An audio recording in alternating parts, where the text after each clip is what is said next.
마가복음 9장 2절에서 13절 말씀을 교독하겠습니다.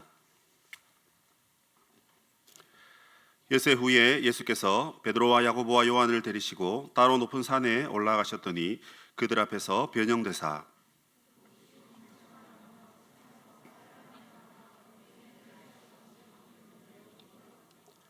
이에 엘리야가 모세와 함께 그들에게 나타나 예수와 더불어 말하거늘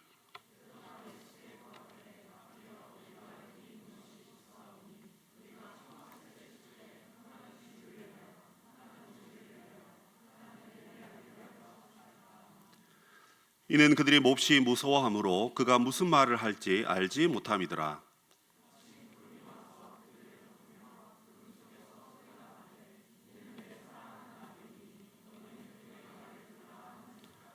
문득 둘러보니 아무도 보이지 아니하고 오직 예수와 자기들 뿐이었더라.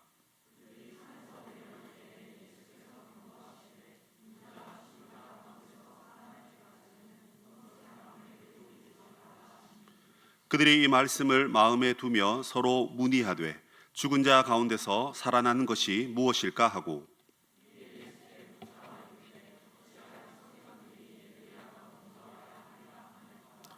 이르시되 엘리야가 과연 먼저 와서 모든 것을 회복하거니와 어찌 인자에 대하여 기록하기를 많은 고난을 받고 멸시를 당하리라 하였느냐. 그러나 내가 너희에게 이르노니 엘리야가 왔으되 기록된 바와 같이 사람들이 함부로 대우하였느니라 하시니라. 아멘. 지금 우리는 사순절이라는 기간을 보내고 있습니다. 영어로는 렌트라고 하죠. 말 그대로 40일 동안 지키는 절기라는 뜻입니다. 이 사순절의 유래는 초대교회에서부터 왔습니다. 초대교회에 예수 믿기로 작정된 사람이 있으면 이 40일을 절기로 지켰습니다. 이 40일을 지키면서 무엇을 하냐면 내가 누구인가? 나는 어디서부터 와서 어디로 가고 있는가? 내가 하는 이 길은 참된 길인가? 내가 이제 예수 믿고 세례받고 변화된 삶을 살기로 작정하고 그래서 세례식에 참여하고 난 다음에 내 삶을 돌려야 되는데 이 길을 가는 것이 맞는가? 이걸 고민하고 생각하는 시간이 사순절입니다. 특별히 이 사순절은 사람들이 금식을 하면서 자신을 돌아봅니다. 왜냐하면 배고픔을 통해서 인생의 본질을 깨달을 수 있기 때문에 그렇습니다. 선조들의 지혜입니다. 그런데 아쉽게도 오늘 우리 교회와 특별히 모르겠어요. 저희 교단이 좀 더 그런 것 같은데 이런 절기들을 부활절, 성탄절 참 중요하게 생각하는데 그렇게 강조하고 있는 것 같지는 않습니다. 벌써 사순절이 시작되고 절반 정도 지났습니다. 이제 2주 후면 부활절이 되는데 교회에서 사순절 이야기를 들어보지 못했던 것 같습니다. 우리는 이 계절에 하나님의 말씀을 통해서 고난과 부활의 메시지를 들어야 합니다. 그것을 마음에 새기고 그 기간 동안 우리 자신을 돌아보고 내가 가는 이 길이 정말 옳은 길인지 바른 길인지 주님이 인도하시는 길인지 그걸 판단하고 생각하고 또 걸어온 길을 또 돌아보고 이런 기간을 가져야 한다 하는 것입니다. 특별히 오늘 마가복음 9장에 변화산에 일어난 사건을 기록하고 있습니다. 이 사건을 중심으로 이 사순절 기간에 하나님 우리에게 요구하시는 제자의 삶은 어떠한 삶인지 그것을 한번 살펴보려고 합니다. 주님과 제자들은 지금 길에 있습니다. 길에서 제자들에게 가르치고 있어요. 제자들에게 제자도를 가르치고 있습니다. 이 말이 좀 웃기죠? 제자들인데 왜 제자들이 제자도를 배워야 합니까? 제자들을 제대로 가르침 받아야 하기 때문에 그렇습니다. 그래서 이제 시간이 별로 없습니다. 예수님이 이제 예루살렘에 가십니다. 예루살렘으로 가셔서 십자가를 지셔야 되기 때문에 더 이상 제자들과 함께 할 수 없는 거죠. 그래서 살아있을 동안 제자들에게 제자의 길이 어떤 길인지 다시 한번 가르쳐주고 계신 것입니다. 우리는 8장에서 이미 7일 전에 너희는 나를 누구라 하느냐, 사람들이 나를 누구라 하느냐, 한번 대답해 보아라, 이렇게 예수님이 말씀하신 것을 보았습니다. 그러자 사람들은 주는 그리스도시요 살아계신 하나님의 아들이다라고 베드로가 용기 있게 고백을 했습니다. 그러면 이거는 이제 예수님이 누군지를 알았고 예수님의 제자인 우리는 그 길을, 주님의 길을 가야 된다 하는 것을 이제 알았겠죠. 그런데 이상하게 이쯤 하면 됐다 싶은데 왜 오늘 본문에서 예수님은 또다시 이 세 명의 제자를 데리고 따로 높은 산에 올라가시는가 하는 겁니다. 이 산은 예로부터 다볼산이라고도 했고 아니면 헤르몬산이라고 했습니다. 어떤 산인지는 중요하지 않습니다. 그러나 성경에서 산이라는 것은 하나님의 계시가 선포되는 곳입니다. 한마디로 말해서 하나님의 음성을 들려주는 그 공간, 그것이 바로 산이라는 것입니다. 이 산으로 중요한 제자 3명을 이끌고 올라가셨습니다. 거기에서 하나님께서는 그들에게 3가지를 보여주시고 그리고 1가지를 말씀하십니다. 그 3가지가 무엇이냐면 첫 번째는 예수님의 모습이 광채가 빛나는 빛이 빛나는 모습으로 바뀌었다 하는 것입니다. 그리고 두 번째, 세 번째는 각각 모세와 엘리야를 보여주시고 예수님이 모세와 엘리야와 대화하는 것을 보여주십니다. 먼저 이 광채가 여러분 무엇입니까? 이 광채는 다니엘서 9장 7장 9절에 가보면 옛적부터 계신 이가 계시는데 그가 좌정하사 다스리시는데 그 옷에는 빛이 있었다. 희기가, 그러니까 그 옷 색깔이 매우 하얀 색깔이었다. 이 예언의 성취입니다. 이것은 하나님께서 하늘 보좌에 앉으셔서 세상을 다스리시고 공의로 심판하시는 모습을 보여주고 있는 것입니다. 그런데 그 말씀이 이 땅에 성취되었다는 것은 이제 메시아가 이 땅에 오셨다 하는 그 증거인 것입니다. 두 번째, 모세는 어떤 인물입니까? 모세는 출애굽기 24장에 가보면 하나님을 직접 대면한 자입니다. 하나님을 가장 가까이서 본 사람이고 하나님의 뒷모습을 볼 정도로 하나님과 매우 친밀한 사람이었습니다. 그런데 재미있게도 24장에 가보면 모세가 시내산에 올라갔는데 하나님의 임재가 구름이 6일 동안 가득했다가 6일이 지나고 난 다음에 하나님이 모세를 따로 불러서 말씀을 주셨어요. 신기하게 오늘 이 본문도 엿새 후에 예수님께서 제자 셋을 데리고 변화산에 올라가셨습니다. 뭔가 똑같은 현상, 똑같은 상황을 지금 하나님께서 재현하시는 것입니다. 하나님께서 모세를 만나신 것과 같이 하나님의 아들이신 예수 그리스도를 우리의 메시아로 보냈다라는 증거입니다. 신명기 18장에 모세가 예언했습니다. 나와 같은 한 선지자를 하나님께서 너희들에게 보낼 것이다. 바로 그 예언이 오늘 이 상황에서 성취가 된 것입니다.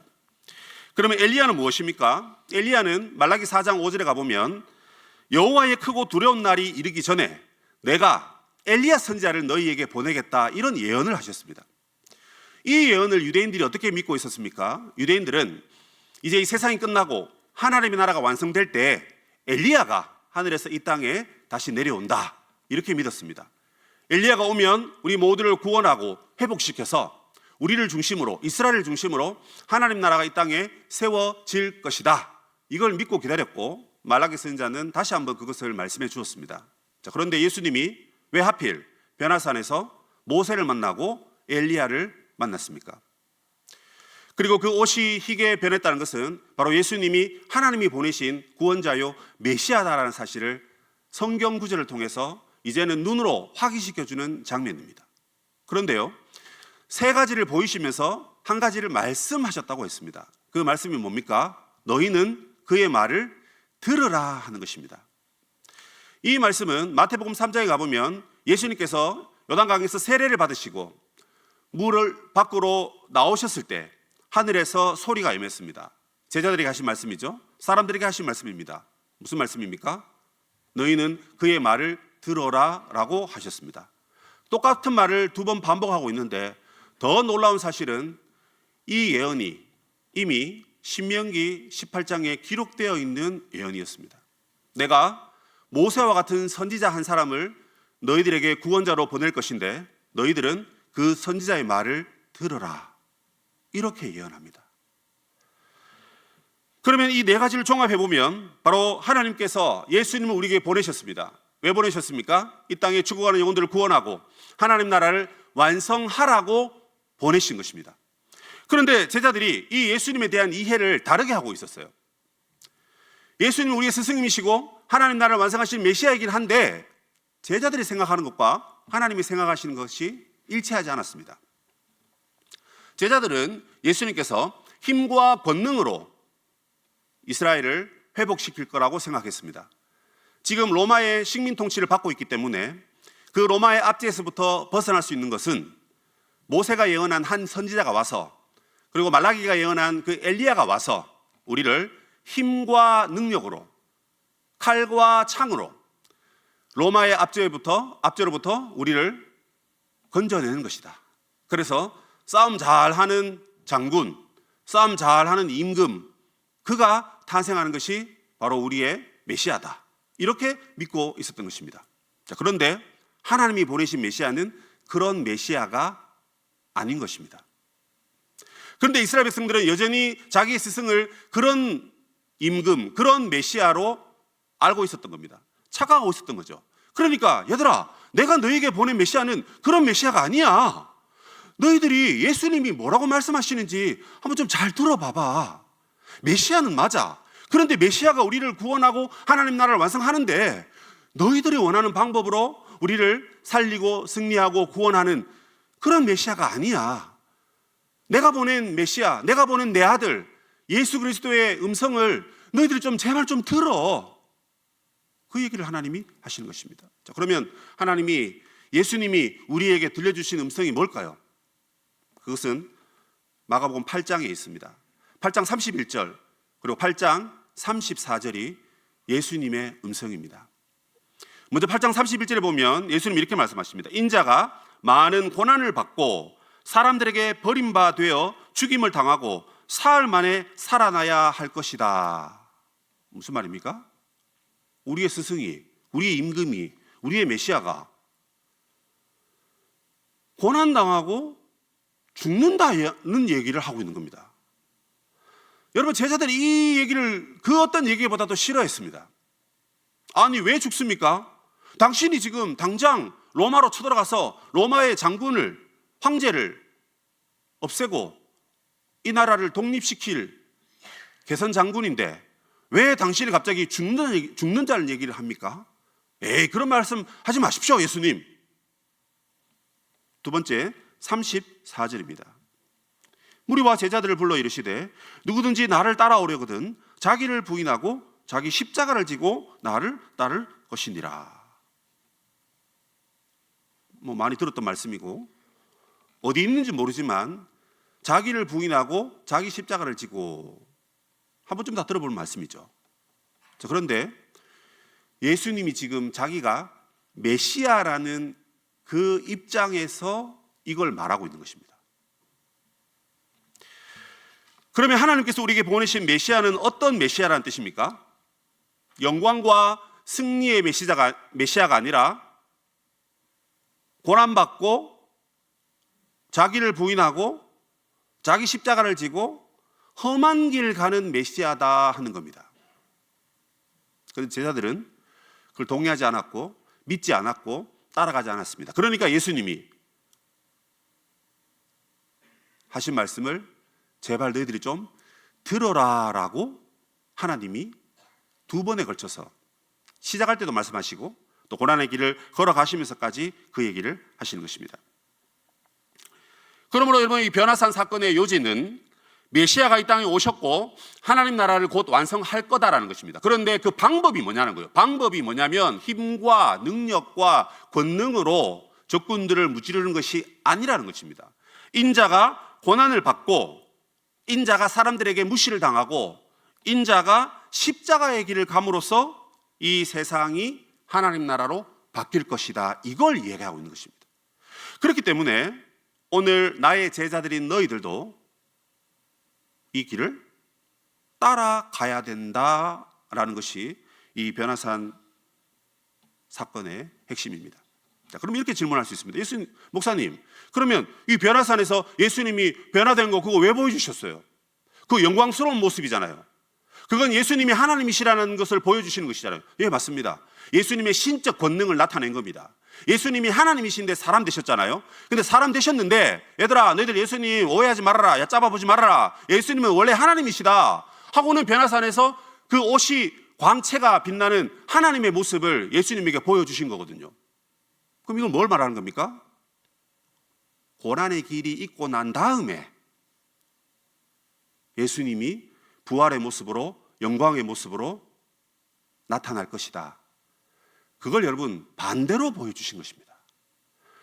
그러니까 여러분들이 십자가를 지고 자기를 부인하고 주님을 따라가면 지금은 힘들고 어렵고 눈물 나고 고통스럽고 안타깝지만 예수님의 모습을 보여주시면서 나중에 주와 같이 이렇게 될 거다라는 것을 미리 보여주신 것입니다.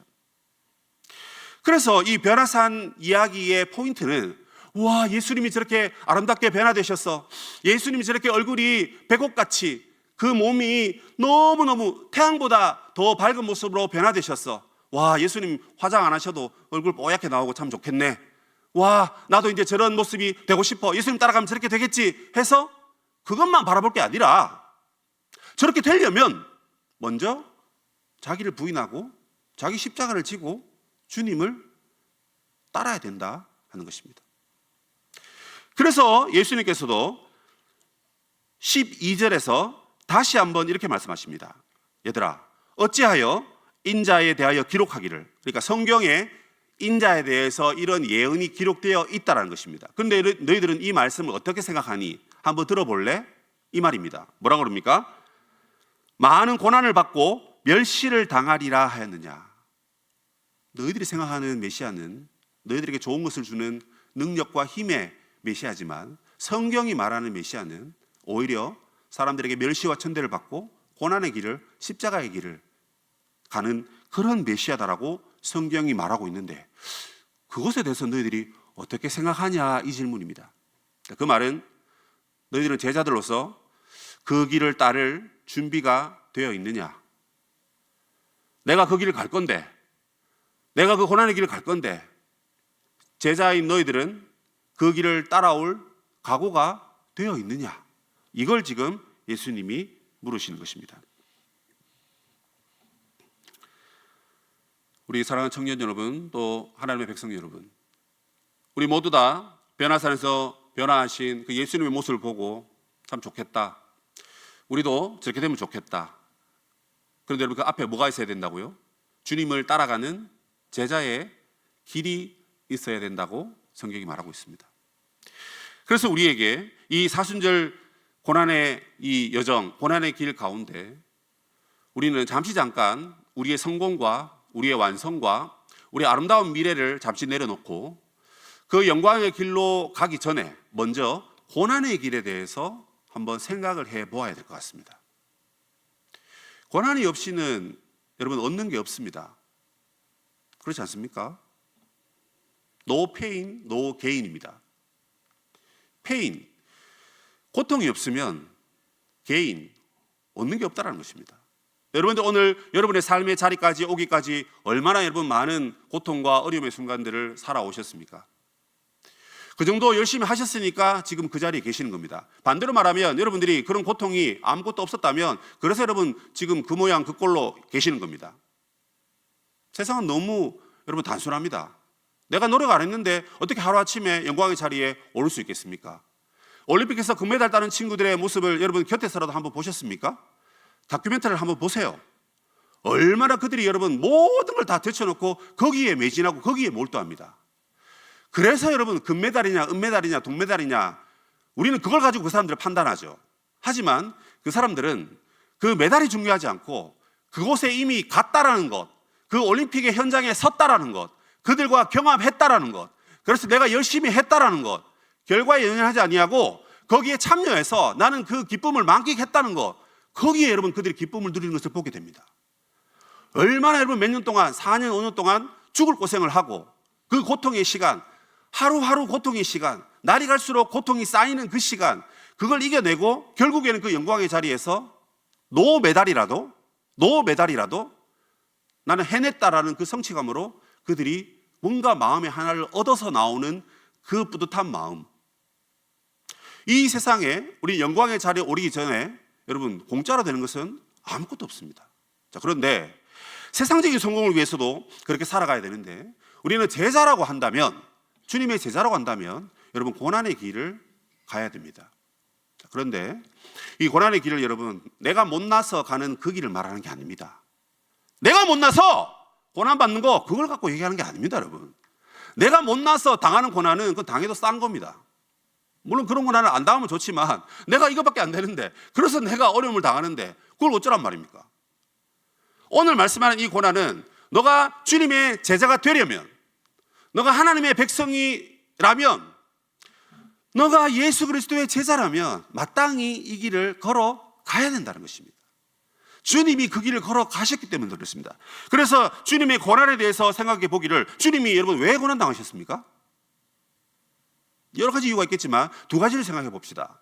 첫 번째는 예수님이 고난당하신 것이 그의 운명이고 하나님의 뜻이었습니다. 예수님 여러분 이 땅에서 살라고 이 땅에 오신 게 아니에요. 예수님 이 땅에 고난당하시기 위해서 이 땅에 오셨습니다. 어떻게 고난당하셨습니까? 잉태하시고 탄생하시고 사시고, 예수님은 사시는 것 자체가 고난이셨어요. 왜요? 아니 하나님이신 예수님이 하늘 보좌를 버리고 이 땅에 살고 있다는 것 자체가 여러분 고난이니까요. 여러분들이 만약에 우리나라에서 제일 잘 나가는 집의 부잣집 딸 아들이라고 생각합시다. 그런데 하루아침에 아빠가 쫄딱 망했어요. 뭐 그럴 일은 없지만, 그래서 여러분 길바닥에 나앉았습니다. 텐트 치고 살아야 됩니다. 좋습니까? 와, 우리 집은 이제 캠핑 가는구나. 날마다 우리는 집이 없으니까 이제 캠핑하는구나. 아빠 밥맛이 더 좋아요. 아빠 캠핑이 너무 행복해요. 아빠 이렇게 오래 살았으면 좋겠어요. 저 시집 안 가고 이렇게 살게요. 그런 딸이 어디 있습니까, 여러분? 그냥 아빠를 막 원망하고 불평하겠죠. 아빠, 그래 그 투자를 좀 대충 하지. 왜 그렇게 올인을 해가지고 이 집을 말아먹어가지고 이렇게 돼요? 그러면서 여러분 원망불평하지 않겠습니까? 하루아침에 여러분 몰락하면 우리 그렇단 말입니다. 근데 예수님이 하늘 보좌를 버리시고 하나님의 자리를 마다하시고 이 땅에 오셔서 숨 쉬는 것조차, 숨 쉬는 것 자체가 예수님께는 고난이 될 수도 있는 것입니다. 뿐만 아니라 그는 십자가에 죽으시고 그리고 장사까지 지낸 바 되셨습니다. 확실히 무덤에 들어가셨다는 것입니다. 여러분 살아있는 사람 무덤에 집어넣으면 기분 좋겠습니까? 기분 안 좋습니다. 뭐 죽음에 대해서 묵상하자 해서 일부러 뭐 장례식을 연습하고 뭐 그런 문화도 있긴 있더라고요. 한 번쯤은 도움이 되겠지만 두 번, 세 번 하라 그러면 뭐 싫습니다. 살아있는 게 좋지. 왜 산 사람을 관에 넣어가지고 무덤에 집어넣고, 그 자체가 기분 나쁘거든요. 그런데 예수님이 여러분 이 모든 고난을 다 당하셨는데 그게 뭐냐면, 우리가 아직 죄인 되었을 때에 그리스도께서 우리를 죽으심으로 하나님께서 우리에 대한 사랑을 보이시려고 하나님의 뜻대로 하나님의 사랑으로 예수님이 오신 것입니다. 자기 죄값을 위해서 예수님이 오신 게 아니고 하나님이 보내셔서 오셨다는 거예요. 하나님 왜 보내셨습니까? 우리를 향한 하나님의 사랑을 보이시려고. 그래서 하나님에게 가장 소중한 유일한 아들이신 예수를 우리에게 보내신 것입니다. 또 하나는 무엇입니까? 그가 받는 고난이 바로 우리를 위한 고난이었다는 것입니다. 그래서 여러분 이사야 말씀에 그런 말씀이 있죠. 그가 찔리고 그가 상하고 그가 고통받고, 그 뒤에 따라 나오는 문장이 뭡니까? 이게 대꾸법이죠, 그죠? 뭐하고 서로 대꾸하듯이 말하잖아요. 그가 찔리고 상하고 고난받고 멸시당한 것은 다 무엇 때문이다? 각기 제 길로 자기 살겠다고 마음대로 가버리는 저 못된 양, 그 양들을 위해서 주님이 찢기고 상하고 고통받고 그렇게 하셨다는 것입니다, 여러분. 우리가 주님 앞에 잘 해드려도 주님이 우리에게 주시는 것이 너무 큰데, 주님이 우리에게 얼마나 대단한 걸 주시는데 우리는요 못 본 채 하는 겁니다. 고개 돌립니다. 안 듣습니다. 그 예배 자리에 없습니다. 양들이 다 각기 제 길로 갔기 때문에 그렇습니다. 그래서 주님의 고난은 그가 채찍에 맞으시면서까지 우리를 살리기 위해서, 우리를 구원하기 위해서, 그래서 일부러 여러분 예수님이 고난의 길을 가셨다는 것입니다. 다시 말씀드립니다. 내가 못나서 당하는 그런 어려움 말고 죽어가는 나를 살리기 위해서 주님이 하나님의 뜻대로 고난의 길을 가셨고, 그리고 내가 받는 고난을 주님이 대신 당하시기 위해서 이 땅에 고난의 길을 자처해서 오신 그 예수를 이 어리석은 제자들 말고 현명한 제자이신 여러분들은 제대로 알고 제대로 믿고 제대로 그 길을 따라가야 된다는 것입니다. 그래서 오늘 이 마가복음에서 마가가 말하는 변화산 사건의 포인트는 예수님이 변화된 거기에 있는 게 아니라 그 뒤에 있는 인자가 고난을 받고 죽었다가 살아나는 그 이야기에 있는 것입니다. 자, 그러므로 오늘 성도들에게 고난이 있어야 한다라는 것이 하나님 말씀의 요지입니다. 그러나 우리는 고난을 말하면 그냥 무작정 싫습니다. 왜 하필 나에게 이런 고난이 올까? 이렇게 생각하고 고난을 멀리하고 싶어 하죠. 모든 대답을 여러분에게 다 해줄 수는 없지만, 그러나 하나님이 우리에게 주시는 이 고난이 필요하고 고난의 길을 걸어가야 한다라는 큰 그림만 몇 가지 이야기하고 싶습니다. 그 첫 번째가 뭐냐면, 우리가 당하는 성도의 고난은 우리로 하여금 다시 십자가 은혜로 돌아가게 하는 하나님의 메시지다라는 것입니다. 여러분, 우리는 세상에 살고 있어요. 물질 세계에 살고 있습니다. 보이는 것이 전부다라고 생각하고 그렇게 착각하게 만드는 세상에 살고 있다고요. 우리는 영적인 사람이고 기도와 말씀의 사람임에도 불구하고 보이는 것이 모든 것을 결정한다. 네가 이만큼 가졌느냐? 그럼 너는 잘 될 것이다. 너가 이렇게 없느냐? 그럼 너는 아무것도 안 된다. 이렇게 평가하는 세상에 살고 있단 말입니다. 그러니까 여러분, 우리 눈에 보이는 걸 쫓아가요. 돈이면 되고 성공이면 되고 주의를 좀 어기더라도 어쨌든 좋은 자리에 가면 되고 좋은 사람 만나면 되고 나만 아니면 되고 나만 잘 사면 되고 이런 세상에 살고 있다는 말입니다. 근데 여러분, 그렇게 살면요 다 같이 죽습니다. 미국이 지금 캘리포니아에 엄청난 눈이 왔다 하죠. 이 세상이 탄생하고 창조되고 난 이래로 현재 일어나고 있는 이 기후와 날씨의 변화가 여러분 지금 세상의 종말을 예고하는 그런 어떤 느낌입니다. 지금 왜 이렇게 됐습니까? 여러분, 환경 보호해야 됩니다. 여러분, 조심해야 됩니다. 일회용 용품 가급적 쓰지 맙시다. 이 말을 우리가 무시했습니다. 나만 아니면 돼. 아이, 급한데 뭐 쓰고 말지 뭐. 그렇게 살아왔습니다. 그러다 보니까 그 메시지를 무시한 그 결과 뭐 우리 다음 세대에 뭐 좋은 뭐 이 지구의 문화를 물려줄 수 있을까 없을까 이렇게 고민하죠. 저는 틀렸다고 생각합니다. 우리 시대에 세상이 멸망할 수도 있을 것 같아요.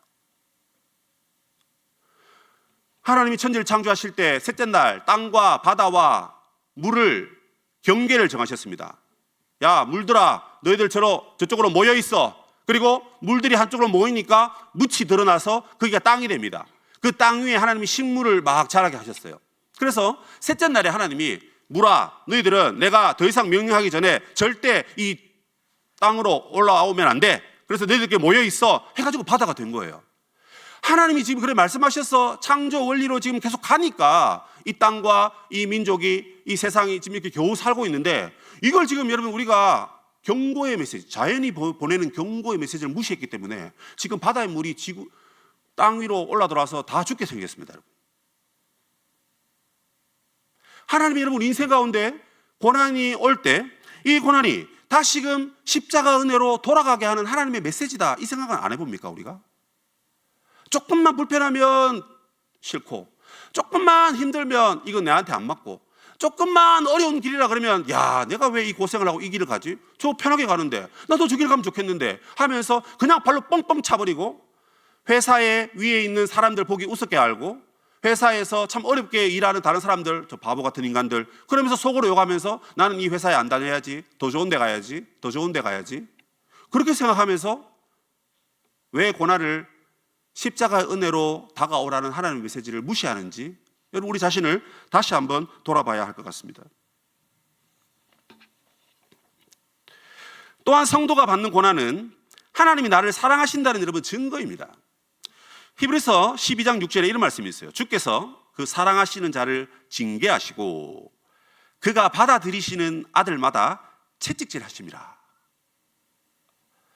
여러분이 만약에 큰 잘못을 저질렀는데 여러분의 아버지가 그걸 바라보시고 아무런 대꾸도 안 하신다. 아이고, 그러면요 제가 아마 신방을 가야 될 것 같은데 그 아버지가 여러분 버린 겁니다.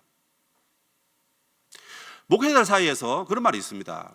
신학교 다닐 때 쓰신 교수님의 책인데, 주의 종으로서 하나님 앞에 부끄러움 없이 사역을 해야 되는데 만약에 큰 범죄를 저질렀다고 칩시다. 뭐 7계명, 8계명, 9계명 뭐 다 저질렀습니다. 그런데 여러분 그게 안 나타나는 거예요. 안 드러나는 거예요. 잘 숨겼다는 거죠, 그죠? 나는 나가서 나쁜 짓을 하고 있는데 그게 들통이 안 나고 잘 이렇게 숨겨서 잘 포장해서 하하하 여러분 반갑습니다, 안녕하세요, 아유 우리 목사님 참 좋으시네, 이제 이렇게 생각하고 있단 말입니다. 사람들은 제 얼굴만 보니까 한 번씩 만나니까 그런 줄 알죠. 근데 하나님은요 다 아시잖아요. 그래서 하나님이 사랑하시는 종들은 그 잘못을 하나님이 드러내신다 그럽니다. 그런데 하나님이 사랑하지 않는 종은 그냥 가만히 내버려 둔다는 것입니다. 그래서 계속 그 길로 갑니다. 이번 주에 또 어떤 기독교 뉴스를 보니까 교회마다 목회자의 어떤 7계명을 범한 것과 그다음에 설교를 표절한 것 가지고 또 기사가 막 올라오더라고요. 물론 그 기사를 쓰는 그 어떤 매체들은 늘 그런 것만 꼬집어서 제가 별로 좋아하지는 않습니다. 그런데 여러분, 없는 일들이 그렇게 일부러 뉴스로 이렇게 써졌겠습니까? 있는 일 아니겠습니까? 그죠? 그런데 여러분, 그 목사님들의 그 반응이 더 웃깁니다. 표절하신 목사님이 이렇게 얘기하더라고. 아이고 다른 사람이 해놓은 음식이라도 갖고 와서 잘만 먹으면 되지, 그게 무슨 상관이에요. 이러고는 오히려 막 기자들에게 면박을 주고 기자들을 더 이렇게 막 공격적으로 몰아가는 그 얘기를 들었어요. 제 마음이 너무 아팠습니다. 그래도 양심이 있으면 자체 징계하고 한 3개월 쉬시고 그 죄를 용서받고 그렇게 다시 돌아오든지, 안 된다 하면 다른 교회를 가시든지 개척을 하시든지 참 이러면 좋겠는데, 오히려 뻔뻔하게 다른 사람이 해놓은 밥을 내가 먹을 수도 있지, 이렇게 얘기하는 게 이게 정상인가? 이런 생각이 들었습니다. 하나님이 정말 여러분 그분을 사랑하시고 또 여러분이 잘못하고 있는 부분들을 하나님이 여러분을 사랑하신다면요, 하나님 반드시 여러분들에게 찔림을 주십니다. 그래서 하나님의 음성을 잘 들으셔야 돼요. 아니면 누군가가 얘기할 겁니다. 야, 너 근데 그렇게 하면 안 될 것 같은데? 야, 괜찮아 임마, 아무도 모르면 되지, 네가 왜 그래? 이렇게 무시합니다. 그런데 그렇게 말하는 것이 하나님의 음성인 것을, 하나님이 여러분을 사랑하신다는 증거라는 것을 여러분 그렇게 깨달으면 좋겠는데요. 제가 여러분에게 신방을 하고 이런저런 말을 할 때도 알고 말할 때도 있고, 제가 모르면서도 그냥 말했는데 여러분과 관련된 말이 있을 수도 있을 겁니다. 저도 마찬가지고 우리 오 목사님도 마찬가지일 겁니다. 우리가 하나님이 아니니까 제가 여러분을 어떻게 다 알겠습니까? 그러나 통상적으로 이렇게 해야 되고 저렇게 하면 좋지 않을까라고 하는데, 그것이 여러분들에게 하나님의 주시는 찔림의 메시지, 그렇게 받아야 되는데, 그리고 그것이 다른 게 아니라 바로 고난이라는 것이 그 하나님의 메시지다라는 것을 우리가 기억을 해야 한다는 것입니다. 그리고 또 하나는 무엇이냐면, 이 성도의 고난은 우리를 연단해서 의의 길로 가서 열매를 맺고 거룩하게 하시는 하나님의 도구다라는 것입니다. 핵심은 연단과 거룩입니다. 환난은 인내를 낳고, 인내는 연단을 낳고, 연단은 소망을 이룬다라고 로마서 5장에 그렇게 말하고 있습니다. 우리가 예수 믿고 사는데 여러분, 환난이 오는 것이 정상입니다. 예수 믿고 사는데 세상에 한번 부딪혀 보니까 고난이 오더라는 것입니다.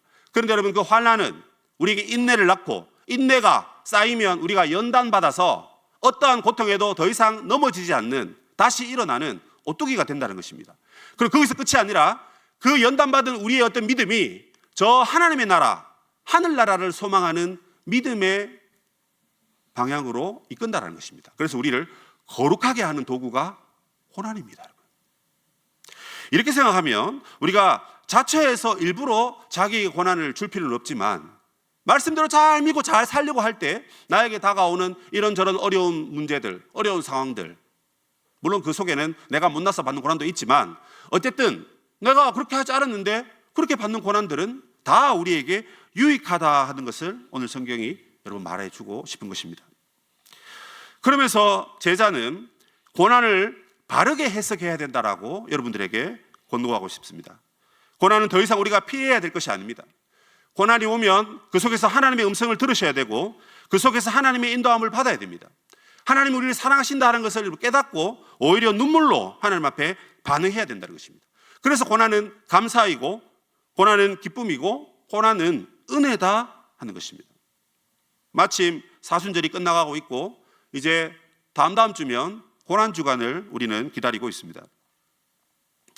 그 고난주간을 기다리면서, 고난주간을 예수 믿는 제자의 길은 고난의 길이다 라고 하는 이 주제를 가지고 어떻게 살아갈까, 제가 크게 두 가지를 한번 생각해 보았습니다.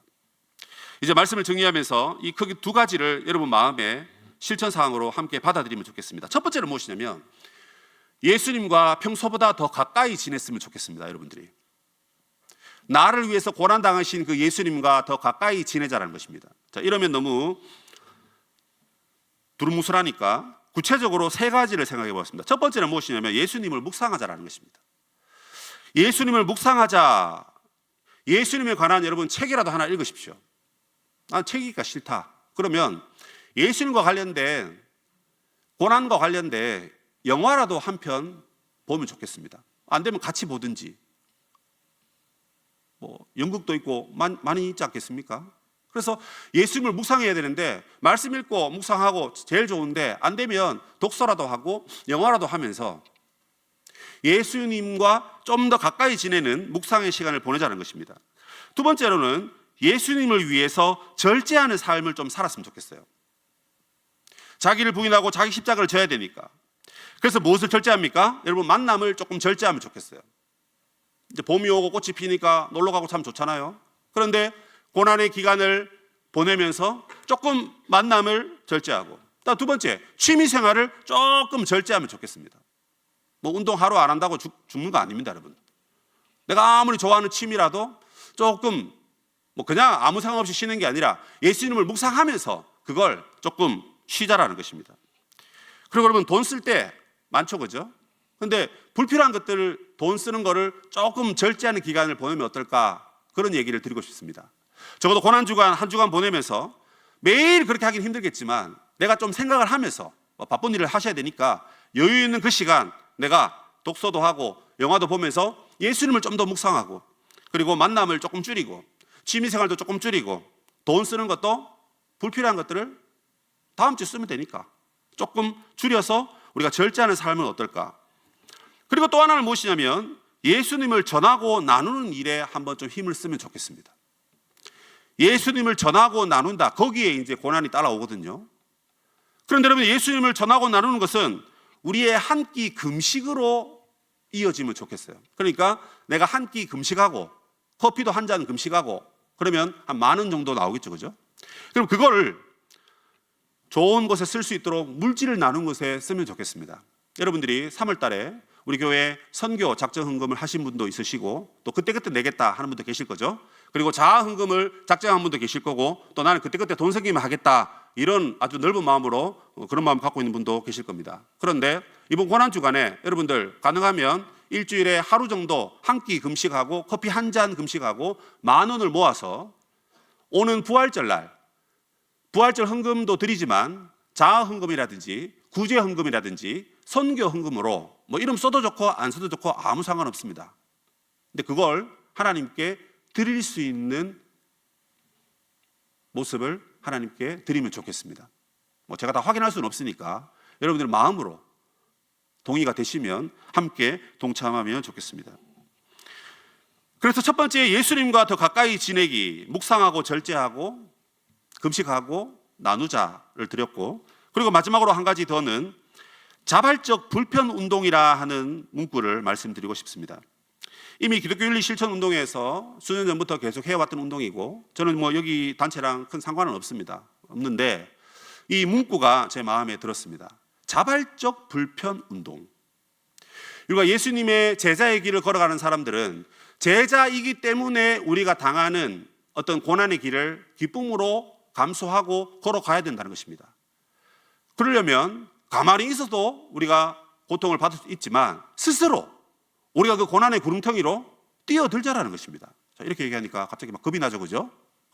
갑자기 겁이 안 납니까?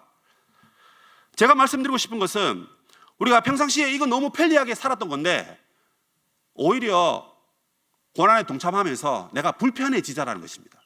가장 먼저 교회 안에서 여러분 많이들 하고 있죠. 일회용 컵 쓰지 않기.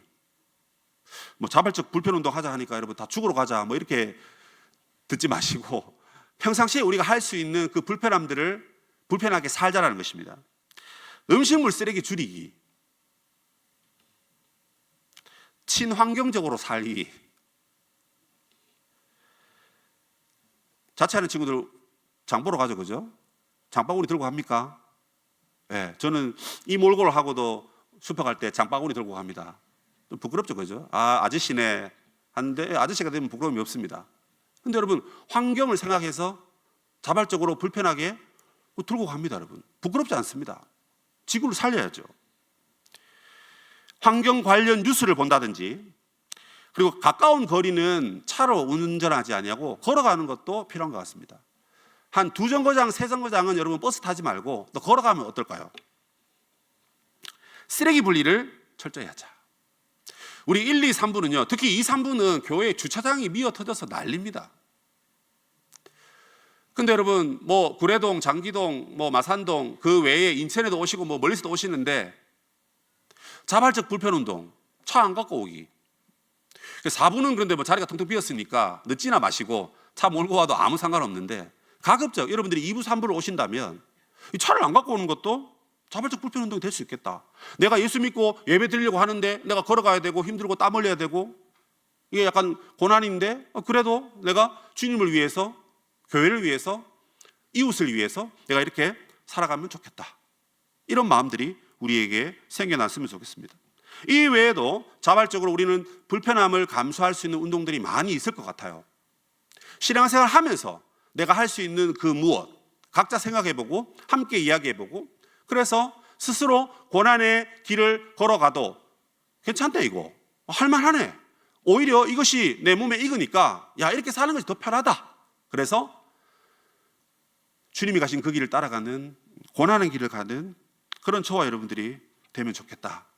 이 말씀을 오늘 말씀에 근거해서 여러분들에게 드리고 싶습니다.